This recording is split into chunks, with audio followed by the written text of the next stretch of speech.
ঢেলে নিয়েছি। আর এখানে আমি কিছু কাঠবাদাম ছোট টুকরা করে কেটে নিয়েছি, এগুলি ছড়াই দিব। দেওয়ার পরে নর্মাল টেম্পারেচারে রেখে দেব। নেওয়ার পরে আমরা ফ্রিজের আসসালামু আলাইকুম, সবাই কেমন আছেন? আশা করি সবাই ভালো আছেন। তো আপনাদের সাথে আমি একটা পুডিংয়ের রেসিপি শেয়ার করছি, কেমন লাগে অবশ্যই দেখবেন। তো আমি আজকে কাস্টার্ড পুডিং তৈরি করব, কিভাবে তৈরি করব সেটা অবশ্যই আপনারা আমাদের সাথে থেকে দেখবেন। এটা ঈদ স্পেশালের জন্য আপনারা ঈদে এটা করতে পারেন। খুবই ভালো মজাদার একটা ডেজার্ট, আপনারা অবশ্যই বাসায় ট্রাই করবেন, খুবই ভালো লাগবে। তো চলুন আমরা আজকে কিভাবে এই ডেজার্টটা তৈরি করব, তো আমাদের সাথে থেকে দেখবেন।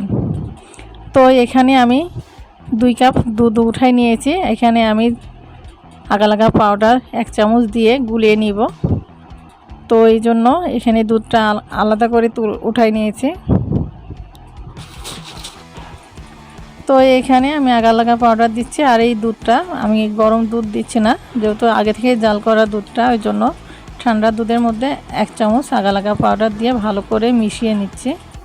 নিয়ে আমি দুধগুলি জাল দিয়ে নিব। তার আগে কি করব সেটা অবশ্যই আপনাদের সাথে শেয়ার করব। তো এখানে দেখতে পাচ্ছেন আমি চুলাতে দুধ বসিয়ে দিয়েছি। এখানে হাফ কেজির উপরে একটু দুধ নিয়েছি, সে দুধগুলি জাল করে নিচ্ছি।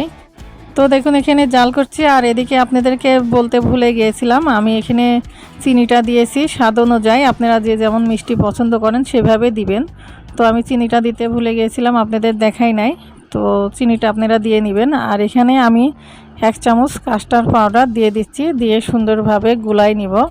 এর মধ্যে আগে থেকে আগালাগা পাউডার দিয়েও গুলিয়ে নিয়েছিলাম, তার মধ্যে আবার কাস্টার্ড পাউডার দিয়ে সুন্দর করে গুলিয়ে নিচ্ছি। দেখুন সুন্দরভাবে গুলাই নিয়েছি। এখন এটা দুধটাও জাল হয়ে গেছে। তো আমি এখন হাফ কাপ গুঁড়া দুধ দিয়ে ভালো করে দুধের সাথে মিক্স করে নিচ্ছি। তো খুব সুন্দর হচ্ছে, আর গুঁড়া দুধটা দিলে পুডিংয়ের টেস্টটা আরও সুন্দর হবে।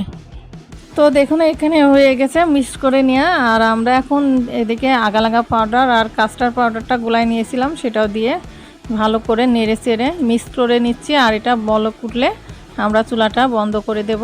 তো দেখুন খুব সুন্দর করে আমি মিক্স করে নিচ্ছি, না হলে নিচে লেগে যেতে পারে, এই জন্য আমি অনবরত নাড়তেই আসি। তো নেড়ে চেড়ে এটা বলক উঠাই নিব। তো দেখুন কত সুন্দর একটা ঘন হয়ে এসেছে। তো এইভাবে আমরা এখন বলক উঠিয়ে নেব। তো বলক উঠে গিয়েছে, আমরা চুলাটা অফ করে দেব। তো দেখুন কত সুন্দর একটা বলক এসেছে, খুবই ভালো লাগছে। আপনারা ঈদের জন্য এই ডেজার্টটা তৈরি করতে পারেন, খুবই ভালো লাগবে। তো আমরা এখন চুলাটি অফ করে দিচ্ছি। তো দেখুন আমরা নামিয়ে নিয়েছি। আর একটা মোল্ড নিয়েছি, কেকের মোল্ড, এর মধ্যে একটু ঘি ব্রাশ করে নিচ্ছি, নিয়ে এর মধ্যে ঢেলে নিব।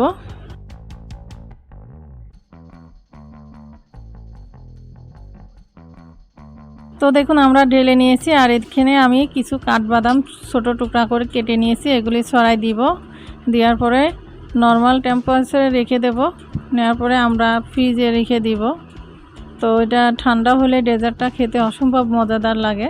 তো আমরা এখন কাঠবাদাম ছড়াই দেওয়া হয়ে গেছে আমাদের, আমরা এখন রেখে দেবো রেস্টে। এটা ঠান্ডা হওয়ার পরে সেট হয়ে যাবে। সেট হয়ে গেলে আপনাদেরকে দেখাবো কেমন হলো।